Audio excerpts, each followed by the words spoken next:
Welcome everybody. Recruiting analyst Michael Langston here. Just wanted to go over, some kind of wrapping up things for the week. Certainly a very busy week, as a lot of you guys I know have already seen a busy week that started.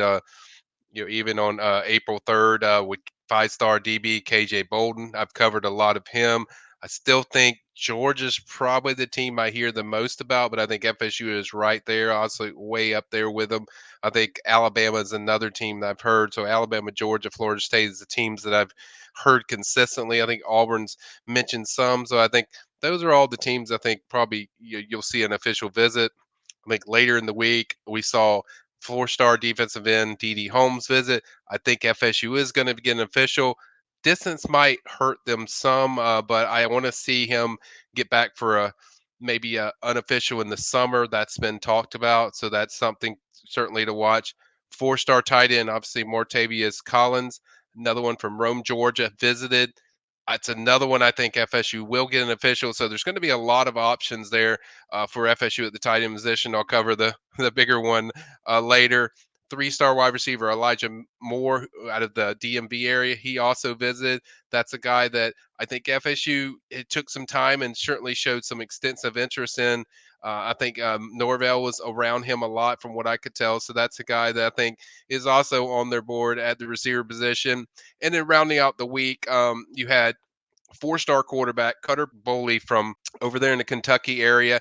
FSU's already got Jamel Jones in the fold. It was kind of interesting seeing Boley there. The indication we got was that his family was on vacation in Florida. They wanted to come over and certainly take a look at FSU.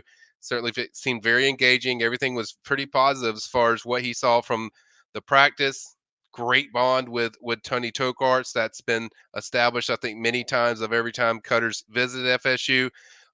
Definitely wants to come back for a camp to work with Tony. So that would be a positive. That would certainly be a development, a step forward of this relationship going further. I was kind of curious to see where it would go after the visit. So Cutter kind of let Matt Lassier know when he interviewed him that he planned on coming back in the summer. I think that's certainly something to keep an eye on. What happens after that? I think personally think Kentucky's in the best spot to land Cutter at this point. We'll see though how that summer visit and that summer potential camp works out. Micaiah Danzy visited FSU again. Didn't say a lot of difference in what we've heard. I still think FSU's in good position from what I hear from my FSU intel and people around his recruitment that FSU likes him as an athlete. I've covered this for several weeks that they're recruiting him as an athlete. They still want, I think, two backs in the class, but I think if you get him in as an athlete, that can equal probably around three backs. I think I mentioned many times that Lawrence Toafili is kind of the guy that he's kind of compared to. You look at a lot of his games, so like FSU likes him, they want him, but they want him as an athlete because they feel like he can do a lot of different things, whether kind of maybe fit that Ja'Kai Douglas role that what he does, running back slash receiver. Another first time visitor or hasn't visited in a while was Xavier Hamilton. Visited FSU, three-star linebacker out of Navarre. Came over, certainly connected with the staff a lot. Plans to officially visit FSU. He said some interesting thing talking about how a decision could come in a couple weeks or a top four. So not sure on if that decision actually happens, but definitely I could definitely see him trimming the list to top four. We'll see if something pops of that. He wants to take an official visit, so it's kind of you're saying two things at once if you're making a decision, but you're also wanting to take officials. So maybe he wants to make a decision, then take officials, and then see if that changes his mind on any place. Two big names that came in there Thursday were late additions, although we had heard, through the grapevine through FSU that, these guys were likely going to be on campus. We weren't told what day, whether it's Wednesday or Thursday, but four-star tight end Landon Thomas came there. They scooted him away after the visit and didn't interview with the media at that time. We're still working on the interview with him. Like I said, the word I got and the intel was they feel pretty good about how the visits is going. They're chipping away. They feel like they've done a lot in this recruitment. I mean, keep in mind he was committed to FSU. Certainly at that time, FSU was in a transitional phase. Now he sees kind of what they're doing. I've heard he was really impressed with what he sees out of the uses of the tight ends, and that really jumped out to him, and he's always liked FSU. So that's a team he grew up liking. And that's part of the reason he committed in the first place before later decommitting and going to Georgia. So I think that's one where he's going to officially visit Georgia and officially visit FSU. I think those are a certainty. Landon said that for a while, that he plans on taking officials to both of those schools. I think you could see him officially visit also a school like Ohio State. That's another school that he has potentially mentioned a few times that he could officially visit. Offensive lineman Peyton Joseph, a 4-star interior guy, 2025, said the same thing he said when he visited early in the spring, that FSU's a leader. I think they're up by a big margin from what I can tell, but based on people I've talked to, certainly there's a lot going on that's positive for FSU. Not surprising when you consider Alex Atkins is involved, and that's his area, plus its position of recruiting. So, a lot going on as far as different things with this week with FSU. I think you have some more visits coming up. It's going to be more sparingly as far as this week coming up, where you have a few visitors and a few top-notch guys. But I think the one that I've heard the most, around my FSU circles is 4-star tight end Walter Matthews. He's going to stop by on FSU.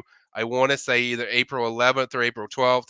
I'll double check on that to make sure. So that's a guy that I think will be on campus, and then we'll have a big list coming out probably later in this week, coming up with a full list of guys that are going to visit for the spring game. I've already been checked on and confirmed a lot of these guys. So it's going to be some significant names on there. Some of them I've already covered, whether it's a recruiting chat or whatnot, but we'll get to all of them. I'll cover a lot of, who's going to be there, what to look for, maybe three things to watch. We'll have a preview coming up and certainly blow up our spring game coverage. But as you can see, pretty busy week.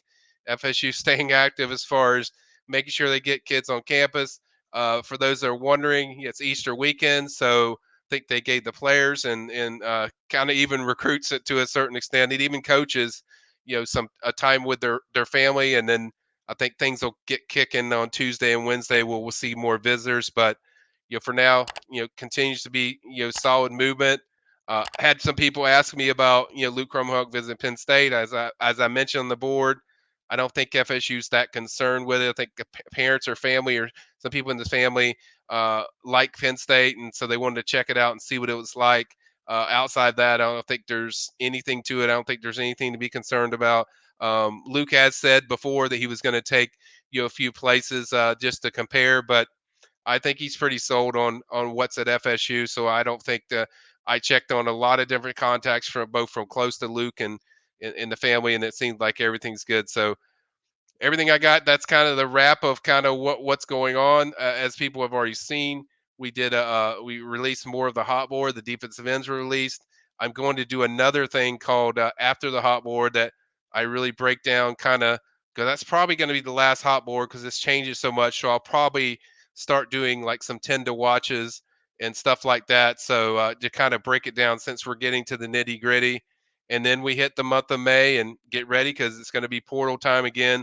I've already got some names that I'm gonna drop once they pop in there that I'm waiting to see. So a lot of activity. I think the portal FSU is going to be heavy on safety. I think they're kind of going to look and see what's out there at a few other positions. But a lot going on. Once again, this is Michael Langston, senior recruiting analyst for WarChant.com.